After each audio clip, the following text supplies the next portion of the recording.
Hello दोस्तों, आज हम सी लैंग्वेज प्रोग्रामिंग लिखते कैसे हैं और उसका आउटपुट कैसे देखा जा सकता है, ये हम आज इसी वीडियो में विद एक्सप्लेनेशन हर चीज का सीखने वाले हैं। तो आज के हमारे ये 5 टॉपिक जिन्हें हम आज इन डिटेल समझने वाले हैं। तो चलिए शुरू करते हैं बिना टाइम को वेस्ट करे, और वीडियो अच्छी लगे तो लाइक शेयर एंड सब्सक्राइब जरूर करिएगा। तो सबसे पहले जैसे कि मैंने आपको लास्ट टाइम अपनी लास्ट वीडियो में बताया था कि इस तरीके का हमारा स्ट्रक्चर होता है, हम जो प्रोग्रामिंग करते हैं वो इस तरीके से करी जाती है। आज हम पूरा प्रैक्टिकल करके देखेंगे कोड ब्लॉक्स में कि किस तरीके से हम प्रोग्रामिंग लिखते हैं। तो अगर मैं बिल्कुल इसी पे आपको दिखाऊं तो हमारा जो कोड ब्लॉक्स है वो कुछ इस तरीके से आपको कोडिंग लिखने के बाद कुछ इस तरीके का इंटरफेस होगा।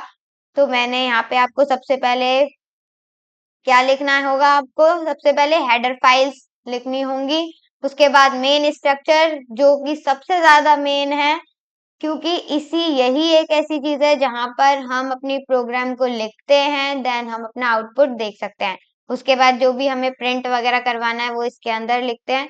तो चलिए स्टार्ट करते हैं, एक एक चीज को इन डिटेल समझते हैं। तो सबसे पहले आपको हेडर फाइल्स एक ऐसी फाइल होती है जहां पर हमारी बहुत सारी फाइल्स इसके अंदर हमें मिल जाती हैं, जो हमारी प्रोग्रामिंग को रन करवाते टाइम हमारी मदद करता है। देन मेन स्ट्रक्चर जो यूज किया जाता है किसी भी प्रोग्राम को लिखने के लिए, क्योंकि अगर हम ये जो हमारा मेन स्ट्रक्चर है, मतलब जो हमारा कर्ली ब्रैकेट से अगर हम कुछ भी बाहर लिखेंगे तो हमारा जो कुछ भी होगा कुछ भी मायने नहीं रखेगा, मतलब उसका कोई मतलब नहीं होगा, आपके आउटपुट पे वो शो नहीं करेगा। तो जो भी आपको लिखना है, जो भी आपको शो करवाना है, वो आप अपने इन कर्ली ब्रैकेट्स के अंदर ही लिखवाना। देन ये जो हमारा लिख रहा है हेलो वर्ल्ड, छोटा सा प्रोग्राम है ये हमारा। तो यही एक ऐसा फंक्शन है जो हमारे आउटपुट को शो करवाएगा, हमारे रिजल्ट में आपको दिखाएगा। देन ये जो आपको हल्के लाइट कलर्स में जो दिख रहे हैं वो हमारे कमेंट्स हैं। ये लिखे हुए होते हैं लेकिन ये कभी भी शो नहीं करवाते हमारे आउटपुट पे। ये हम कमेंट्स लिखते हैं सिर्फ एक उस इंसान के लिए जिसने प्रोग्राम लिखा है, या फिर जो इस प्रोग्राम को समझना चाहता है। ये रन नहीं होता है, इसका कोई मतलब नहीं होता है। ये सिर्फ इसीलिए लिखा जाता है ताकि हमारा जो भी यूजर पढ़ भी रहा है इसको, तो उसको हमारे जो भी लिखा है वो सारी चीजें उसको क्लियर हो जाए, समझ में आ जाए। ठीक है, अब ये हम इस तरीके से प्रोग्राम लिखेंगे, लेकिन इसका रिजल्ट किस तरीके का दिखेगा। तो हमारा रिजल्ट कुछ इस तरीके का, जिसे हम आपने कभी कमांड प्रॉम्प्ट दे खोला होगा तो आपको पता होगा कुछ इस तरीके से दिखता है। तो ये हमारा हेलो वर्ल्ड प्रिंट होकर आएगा जब आप अपने रिजल्ट में देखोगे। तो किस तरीके से शो होगा वो भी मैं आपको इसी वीडियो में बताऊंगी। देन ये हमारा आज छोटा सा प्रोग्राम है जो मैं यहाँ पे करने वाली हूँ, प्रैक्टिकली आपको दिखाने वाली। तो उसके लिए सबसे पहले हम अपने कोड ब्लॉक्स को ओपन कर लेते हैं। तो ये देखिए, मैंने आपसे बोला था ना कोड ब्लॉक्स बहुत अच्छा होता है, क्योंकि ये एरर्स को बता देता है। ये हमारे लिए डीबगिंग के लिए भी यूज किया जाता है, मतलब आपको कोई भी आपने जो भी एरर करी है वो तुरंत बता देगा कि ये हाँ भाई इसमें ये एरर है। तो चलिए एक नई फाइल हम ओपन करते हैं। यहाँ पे हमने शिफ्ट कंट्रोल और एन को प्रेस करते हुए अपनी न्यू फाइल ओपन कर ली है। देन हम सबसे पहले इसको सेव करेंगे। ठीक है, तो सेव करने के लिए कंट्रोल शिफ्ट एस का आप यूज कर सकते हो, या फिर आप क्या करोगे, यहाँ पर सीधे जाके पहले इसको क्रॉस करते हैं, फाइल में जाना है। फाइल में जाके आपको सेव फाइल वाला ऑप्शन मिल जाएगा, इस पे करोगे तो वही ऑप्शन आपका खुलकर आएगा। जो भी आपको नेम डालना है वो आप डाल सकते हो, जैसे कि मैंने अभी मेन डॉट सी। अब एक चीज याद रखना, जब भी आप सेव करोगे तो आपको जो भी नेम डालना है वो आप डालना, लेकिन लास्ट में डॉट सी हमेशा लगाना है। इसमें कोई कॉम्प्रोमाइज नहीं होगा। अगर आपने डॉट सी नहीं लगाया तो आपका जो प्रोग्राम है वो सी प्रोग्रामिंग का सपोज नहीं किया जाएगा। मतलब हमारा जो सिस्टम है, हमारा जो लैपटॉप जिस पे हम वर्क कर रहे हैं, वो ये पता ही नहीं कर पाएगा कि आपने सी लैंग्वेज की फाइल बनाई है। ठीक है, तो आपको डॉट सी एक्सटेंशन लगाना है, जो मैं अभी इसी वीडियो में आपको आगे भी बताऊंगी। तो हमने सेव कर लिया है, तो अब हम लिखेंगे सबसे पहले अपनी हेडर फाइल। तो हैशटैग इंक्लूड stdio.h। ठीक है, तो ये मेन है, ये हमारी हेडर फाइल है। अगर आप अवॉइड करना चाहते हैं तो कर सकते हैं। उसके बाद आपको मेन स्ट्रक्चर लिखना है, इंट मेन उसके बाद अपनी जो भी हमारे ब्रैकेट्स हैं उन्हें खाली रहने देना है, क्योंकि इसके अंदर हम कुछ देते नहीं है, ठीक है। क्योंकि हमारी जो फाइल है वो किसी भी चीज के लिए वर्क करेगी, तो अभी हमें इसके अंदर कोई एक्सटेंशन नहीं देना। देन हम कर्ली ब्रैकेट्स को लगाएंगे, तो आप देख सकते हो हर एक सिंटेक्स का कलर अलग ही आ रहा है। मतलब हमारी जो हेडर फाइल है वो आपको ग्रीन कलर में दिख रही है। जो इंट हमने लिखा है इसको अभी आप इस टाइम इंटीजर समझ लीजिए। जो इंट है वो हमारे ब्लू कलर में दिख रहा है, मेन ब्लैक में। जो ब्रैकेट्स हैं वो हमारे रेड कलर में दिख रहे हैं, ठीक है। तो कोई भी एरर होगा तो आपको तुरंत पता चल जाएगा। उसके बाद अभी हमें प्रिंट क्या करवाना है, हेलो वर्ल्ड, या फिर कोई भी आप नाम ले सकते हो। तो उसके लिए आपको एक फंक्शन यूज करना पड़ेगा, प्रिंट एफ। देन इसमें क्या लगाना है, आपको ब्रैकेट्स के अंदर डबल कोट्स लगाने हैं। डबल कोट्स के अंदर आप जो भी लिखना चाहते हो वो आप लिख सकते हो। जैसे कि मैं अभी के लिए वही लिख देती हूँ, हेलो वर्ल्ड, ठीक है। देन आपको बाहर आना है ब्रैकेट्स के, एंड सेमी कॉलन हमेशा लगाना है। सेमी कॉलन लगाना मत भूलिएगा। अगर आप सेमी कॉलन लगाना भूल गए तो समझ लीजिए आपके प्रोग्राम में जरूर एरर है। देखिए, जब आपके प्रोग्राम रन नहीं करता है तो इसके सिर्फ ज्यादातर दो ही रीजन रहते हैं। एक तो आप सेमीकोलन लगाना भूल जाते हो, और दूसरा सबसे बड़ा रीजन होता है कि जब आपने फाइल सेव करी हुई होती है ना, तो उसमें डॉट सी नहीं लगाया होता। तो डॉट सी लगाना कंपलसरी है, तो इस चीज को ध्यान रखिएगा। देन अब हमारा प्रोग्राम बन गया, लेकिन इसे रन कैसे करवाएंगे। तो रन करवाने के लिए बिल्ड में जाना है, ये जो आपको ऊपर बिल्ड वाला ऑप्शन दिख रहा है इस पे।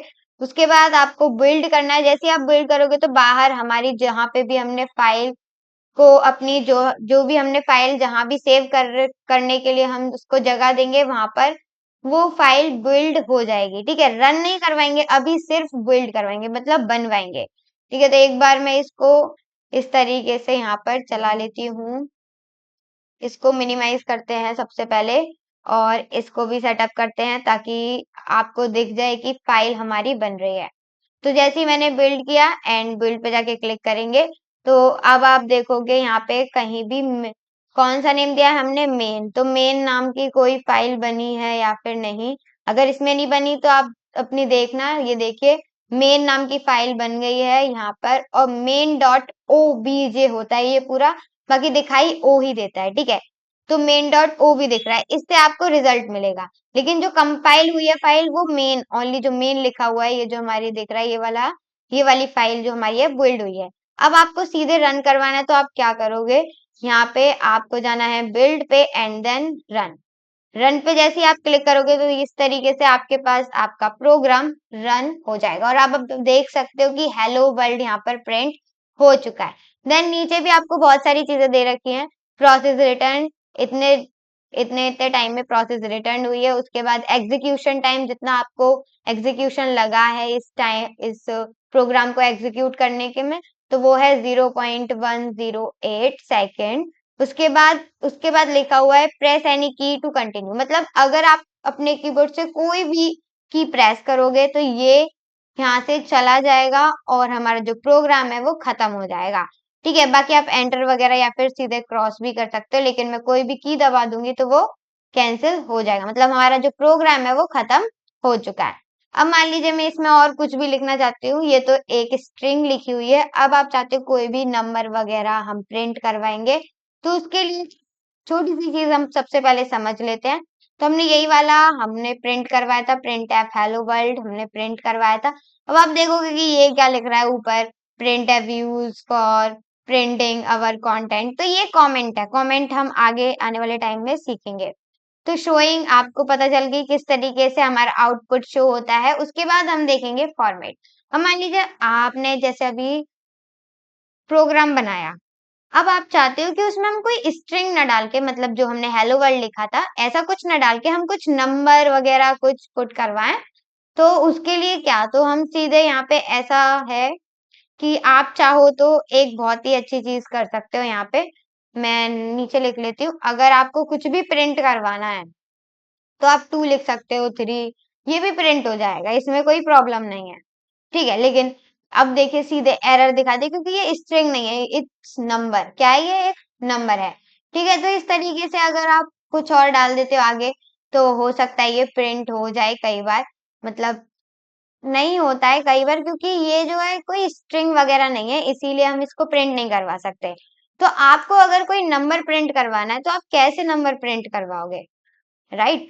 तो इसको प्रिंट करवाने के लिए, एक मिनट, हमने सेमीकोलन तो लगाया ही नहीं, रन हो जाएगा, उसके बाद हेलो वर्ल्ड 23 आ गया। इस तरीके से प्रिंट करवा सकते हो। लेकिन आप चाहते हो कि हम कोई भी इंटीजर दें, उसके बाद हम प्रिंट करवाना चाहते हैं, हम ऐसे प्रिंट करवाना ही नहीं चाहते, तो उसके लिए आपको एक चीज और यूज करनी पड़ेगी यहाँ पे, जो आपको सीखने की सबसे ज्यादा जरूरत है, क्योंकि यही प्रैक्टिकल्स में यूज होने वाली है आगे हमारी। परसेंट भी हम यूज करेंगे इंटीजर के लिए, यूज करेंगे फ्लोट मतलब डेसिमल कोई भी वैल्यू उसके लिए, परसेंट सी यूज करेंगे कैरेक्टर्स के लिए मतलब ए बी सी डी ये सारी चीजें, और परसेंट एस मतलब कोई भी स्ट्रिंग को हम एंटर करवाएंगे, उसके लिए हम परसेंट एस यूज करेंगे। ठीक है, बाकी आपने ये सीख ही लिए है। डॉट सी प्रोग्रामिंग का फाइल एक्सटेंशन है और डॉट एच हेडर फाइल का एक्सटेंशन है, इसीलिए आपने यहाँ पे देखा होगा, ये देखिए stdio डॉट एच पीछे लिखा हुआ है क्योंकि ये हेडर फाइल है। ठीक है, तो ये एक तरीके की पहचान है यहाँ पर। तो मैं सबसे पहले इसको क्या करूंगी, मान लीजिए आपको कोई भी नंबर है वो आपको ऐड करवाना है, तो आप ऐड कैसे करवाओगे, सब्ट्रैक्ट करवाना है तो सब्ट्रैक्ट कैसे करवाओगे, तो ये सारी चीजें अब हम सीखने वाले हैं। तो इंट किसके लिए, इंटीजर के लिए यूज होता है। ठीक है, तो आपने कुछ भी डाल सकते हो, जैसे कि हमने ए और यहाँ पे हमने सेमी कॉलन लगा लिया, देन आप यहाँ पे दोबारा लिख सकते हो इंट बी, या फिर आप बहुत ही सिंपल वे में इतना ना लिखकर सिर्फ कितना लिखोगे, ए कॉमा बी, और उसके बाद ये, उसके बाद नीचे जाके ए इक्वल्स टू जो भी आपको लिखना है 2 semi colon, then B equals to जो भी आपको वैल्यू देनी है वो आपने यहाँ पे लिख लेनी है। देन नीचे आएंगे, उसके बाद करवाएंगे प्रिंट एफ, और प्रिंट एफ करवाने के बाद आपको यहाँ पे क्या लिखना है, परसेंट डी, परसेंट डी, यहाँ पे आप परसेंट आई भी यूज कर सकते हो, मैंने लिखा नहीं है लेकिन आप ध्यान रखना, परसेंट डी और परसेंट आई दोनों ही यूज किए जा सकते हैं।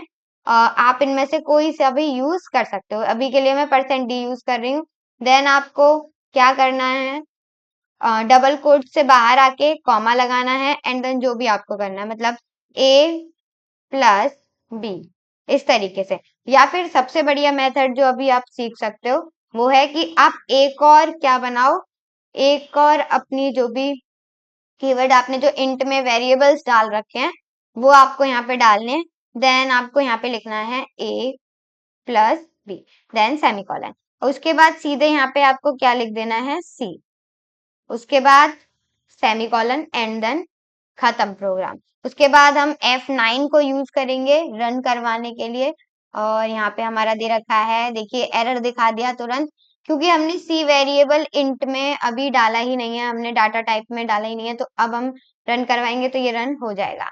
तो हेलो वर्ल्ड, उसके बाद 235, ये देखिए कितना बड़ा, मतलब 5 आ रहा है लेकिन ये बहुत ही ज्यादा एकदम चिपक के आ रहा है, तो आप क्या कर सकते हो इसके लिए, दो चीजें, नेक्स्ट लाइन के लिए हम अलग चीज यूज करते हैं, और अलग आप अगर चाहो तो यहाँ पे मैं एक काम करती हूँ, यहाँ पे बहुत सारे स्पेस दे देती हूँ ताकि आपको समझ में आ जाए।